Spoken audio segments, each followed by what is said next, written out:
"Mom, what's that over there?" I exclaimed as I returned home from my parents' house with my daughter. We were met with piles of trash bags in front of the entrance. As we approached, I realized that these bags contained my daughter's and my belongings, carelessly packed as if they were actual trash. Confused, I exclaimed, "What's this? Why is this happening?" My daughter tearfully pulled out her beloved stuffed animal from one of the bags and hugged it tightly, frustrated. I marched towards the entrance, only to find that the locks had been changed while we were out. It became apparent that my mother-in-law and sister-in-law were behind this. Ringing the doorbell and knocking several times yielded no response. "What is this? Isn't it terrible?" I muttered. Upon closer inspection, one of the trash bags had a note that read, "Parasites disappear, never come back." A surge of anger welled up within me, and I couldn't help but express my frustration aloud. "The real parasites are you," I muttered. This was the worst treatment I had ever received from my in-laws in 15 years. Not only me, but making my daughter feel this way too was unbearable. My patience exhausted, boiling with anger, I loaded our belongings into the car and we returned to my parents' house. "I will never come back to this house again," I declared. "I'm looking forward to seeing what happens to the parasites when their host is gone. My name is Sarah. I am currently 43 years old. I live with my husband, daughter, and my husband's mother and sister. I can't say we live happily. I work from home. But this house is never peaceful. The issue lies with my mother-in-law and sister-in-law Diane. They have disliked and ignored me for over 10 years. As my daughter Tracy grew up, it bothered me less and less. I mainly work as a personal consultant. I started as a fortune teller, but as my blog became popular, I began receiving more consultations on attracting customers, leading to my current job. I met my husband Kent through a friend's introduction when I was training to be a fortune teller. I'm working SES at a pharmaceutical company, and I also do affiliate marketing as a side job, which is finally starting to take off. Kent gave me enthusiastic advice on attracting customers when I expressed my struggles with fortune telling. Attracted by his kindness, we started dating and got married a year later. At that time, our income wasn't great, but Kent always supported me. I'm so glad I married Kent. I truly felt this way. Living with my in-laws began about a year after I got married. It started when my father-in-law, who had been healthy until then, suddenly passed away. My mother-in-law felt insecure about the future and asked my husband to live with us. We agreed to live together in exchange for her taking care of the household chores. Initially, my mother-in-law welcomed our living together and was happy. I hoped we would get along well, but I was mistaken. 2 months later, she began completely ignoring me, perhaps dissatisfied with me not helping with the housework. Soon, my sister-in-law Diane also started ignoring me. I didn't mind being ignored, but the challenging aspect with my mother-in-law was her tendency to involve others. Not only did Diane, my sister-in-law, hear about it, but even neighbors and relatives were informed that my daughter-in-law stays at home, but says she's working, leaving all the housework to me. If I stay even a little, she talks back 100-fold, so I just ignore her. To make matters worse, my mother-in-law would suggest to others, "You better not talk to her too. It'll be troublesome." As a result, people around the in-law house began giving me only tepid responses to my greetings. I felt isolated, and it became very difficult.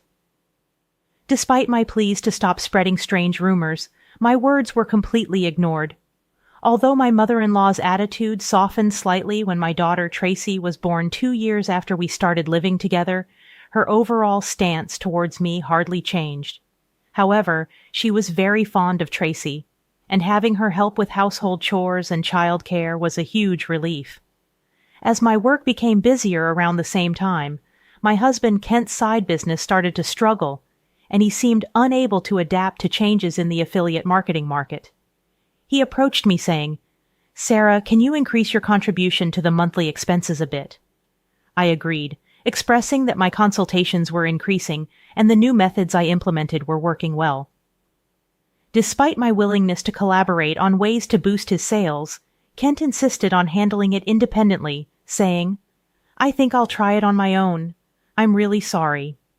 From the beginning of our marriage, we had agreed that Kent would manage the household finances. Initially, my income was low, so he allowed me to contribute more. When my sales increased, I transferred money to Kent based on my monthly earnings, and he provided a fixed amount for living expenses in cash. Initially, I could only contribute $100, but now I could transfer up to $1,000, though not every month. I could contribute more if I dipped into savings. I knew Kent was struggling with his side business, but his pride prevented him from consulting me. He began spending more time at cafes after work, returning home later and later. When Tracy was about 5, Diane got married and moved out. Since she lived nearby, she often brought her son, Ricky, to our house during the day.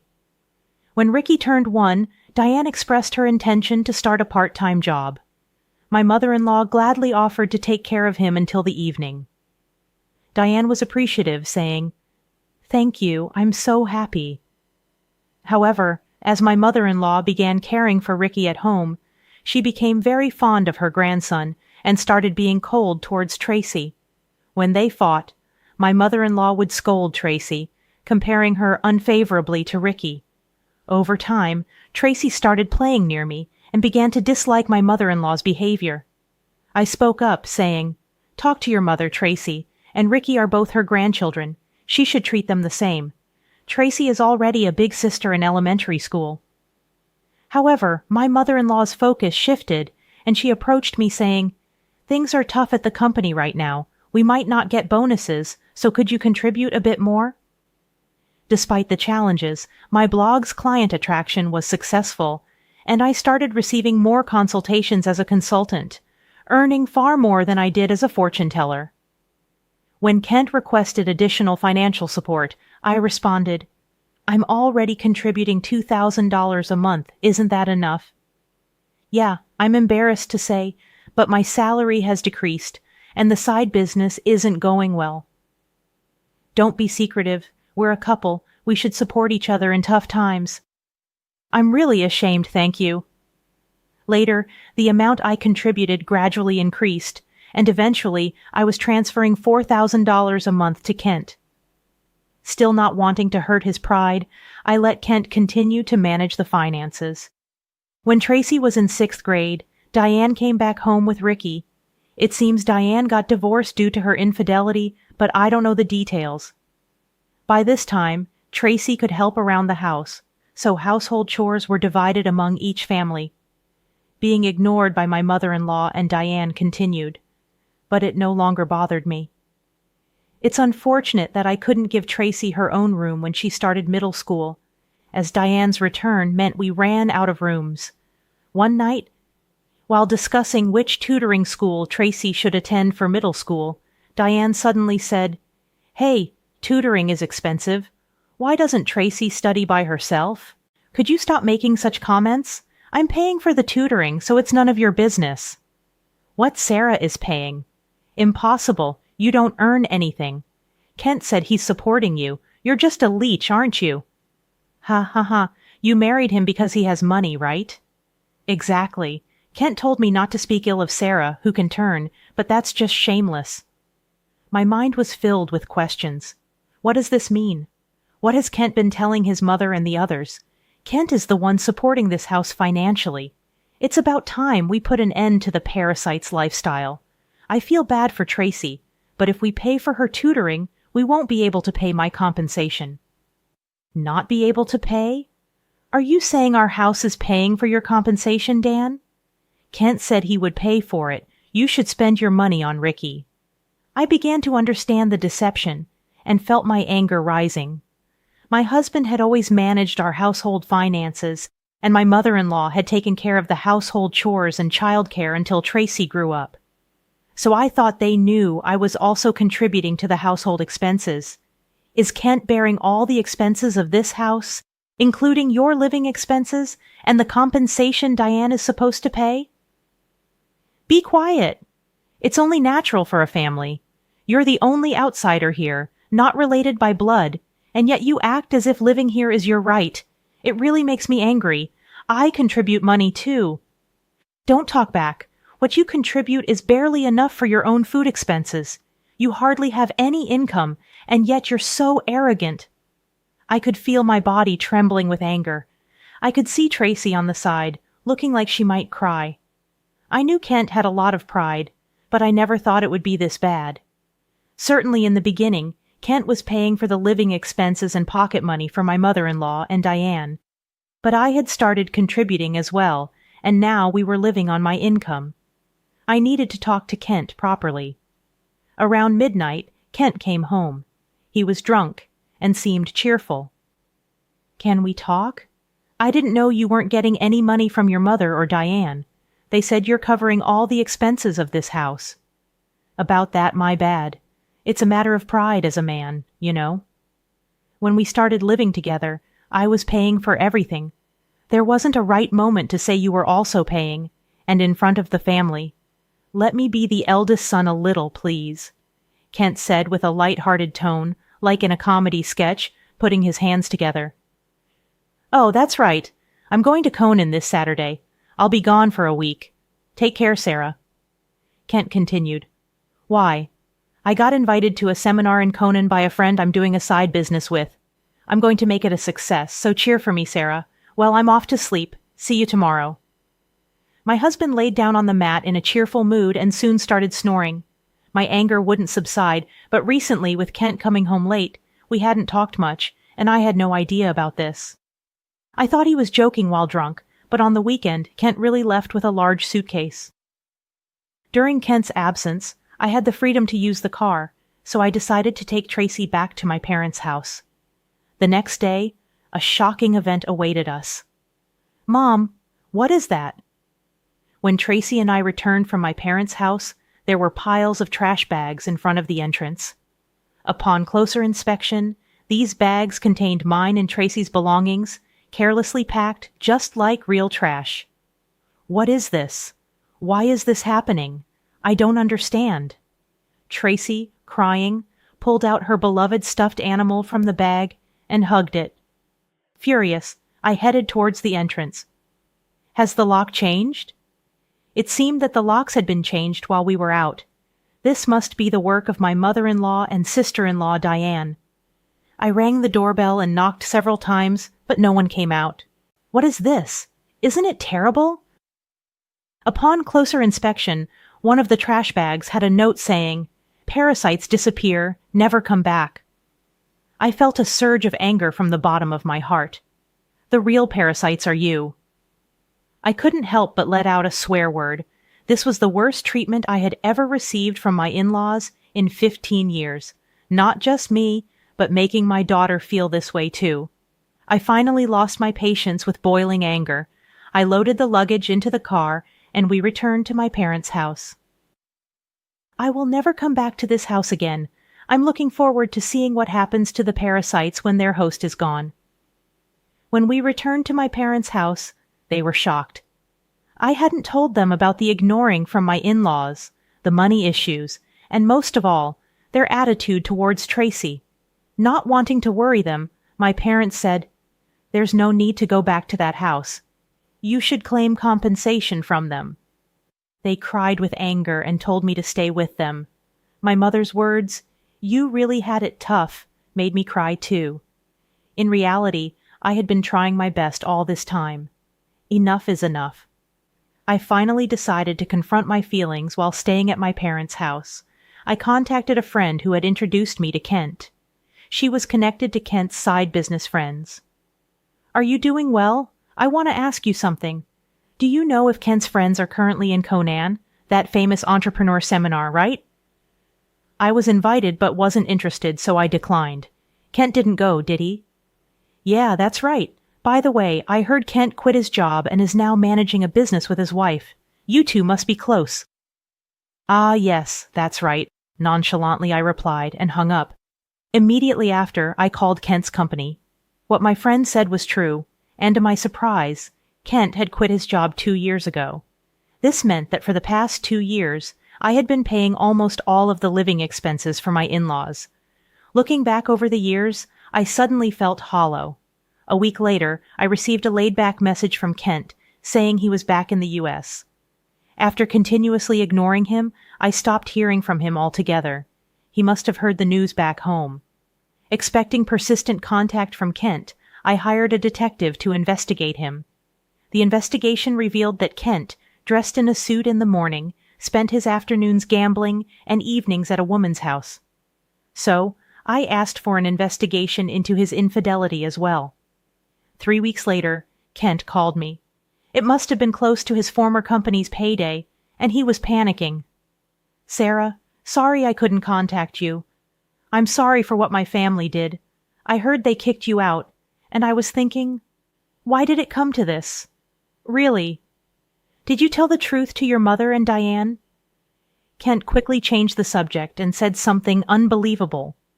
"Let's leave that house and live in a new home, just the three of us. I'll cut ties with those who disregard you, Sarah. I'm ready to abandon my mother and Diane, so please come back." Are you really cutting ties with your mother and Diane? Was Kent planning to easily discard them after making them dependent on him? I was disappointed in Kent and his self-centered actions. So I told him, "I'm coming back for now, so leave the door unlocked." Kent seemed delayed at my message. A few days later, I returned to my in-laws' house with Tracy. Kent, his mother, and Diane were there, but Ricky was nowhere to be seen. I was relieved that Ricky didn't have to witness the adults' ugly arguments. When Kent made some remarks, I ignored the displeased pair and took out a divorce form from my bag. I confronted the surprised Kent. "I heard you quit your job without telling me. Since we're supposedly managing a business together, does that mean the $4,000 I've been transferring every month was actually your salary?" Kent tried to excuse himself. "No, that's not it. I told you the business was in trouble, right? So I decided to quit before getting fired." "But Carly, I heard you quit 2 years ago, right? I called your company and it's still not bankrupt," I said, pressing further. "By the way, what role do you play in our joint business? Management? Are you the accountant?" Kent became increasingly uneasy and started sweating. "Kent is supporting the whole family, isn't he, Mother? He quit his job, his side business isn't going well, and yet it's a mystery where the money is coming from. I'm leaving, but please continue to get financial support from Kent." My mother-in-law and Diane's faces turned pale and ashen. "But the other day on the phone, you were crying and begging to save only yourself, saying you'd cut ties with your mother and sister. Ha ha ha. But that won't happen. I'm also discarding Kent here." "What do you mean?" "I don't understand," Kent stammered. "Kent hasn't been going to work. That's a lie. He leaves in a suit, and Sarah was supporting the household. It's true. Sarah has been paying for everything for years. I'm unemployed now and not doing any side business. We're going to have a hard life because you guys kicked Sarah out. We could have had an easy life without working if you hadn't done anything unnecessary. What do you mean by that? You were planning to abandon us, weren't you?"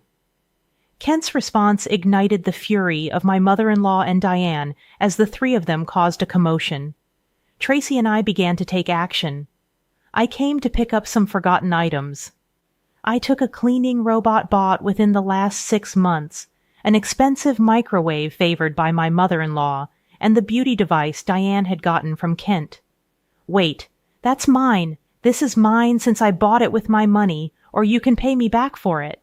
Diane fell silent at my words. Then I searched for and gathered my belongings from their rooms. The belongings they had put out did not include my expensive brand bags and accessories. "Why are you taking that too? This is mine." I ignored their complaints and sweet talk. Finally, I dropped a bombshell on Kent. "Oh, I forgot. I plan to claim compensation from your mistress, Mary, to tell her it's no use running away." "What? How do you know about her? I know you went to Conan with Mary recently. Good for you, right?" "Of course, I have all the evidence of the affair. So, no escaping that. No way you've been deceiving me and having fun for the past 2 years. I'll be claiming compensation for the affair, child support for Tracy, and oh, you were secretly paying Diane's compensation too. I'll be claiming that back as well." As I prepared to leave, my mother-in-law and Diane desperately tried to stop me. "I was wrong, Sarah. I'm sorry. We just believed what Kent said. We can't live without you. We'll do anything. Please help us. I can't pay you back for the compensation. I'm sorry, too. I apologize for everything. You'll forgive us, right?" I couldn't help but laugh at their foolish faces. They finally realized who had been supporting their lifestyle, realizing too late that their non-blood related support was gone. "Let's just ignore these people, Mom. Let's go home." "Yes, that's right, Kent. You'll be hearing from the lawyer soon. Please take care of it." Leaving a dejected Kent behind, we returned home with the items we had collected. Later, my divorce with Kent was finalized, and I demanded compensation through a lawyer. I received numerous apologies and pleas for reconciliation from my mother-in-law and Diane, but I ignored them all. Surprisingly, there was still some inheritance left from Kent's father. The fact that they had been living off my money without using their own angered me again. However, the inheritance wasn't enough for the compensation, and ultimately, they had to sell the house to make a lump sum payment. Naturally, this included the compensation I had been paying for Diane. After selling the house, I don't know what became of Kent's family. I hope Kent can take care of his family, but ultimately he will choose his path. I also claimed compensation from Kent's mistress, which led to an unexpected revelation. Through the lawyer, I informed her that Kent was unemployed and I had been supporting the family. Kent had deceived her, claiming he was an entrepreneur with a successful business, and they broke up after an argument. Tracy and I moved to an apartment, and I was able to give her the room she had longed for. I don't think my 15 years were wasted, but sometimes I wonder if I should have made a decision when I started being ignored. Now, I feel happy that my home is a peaceful place.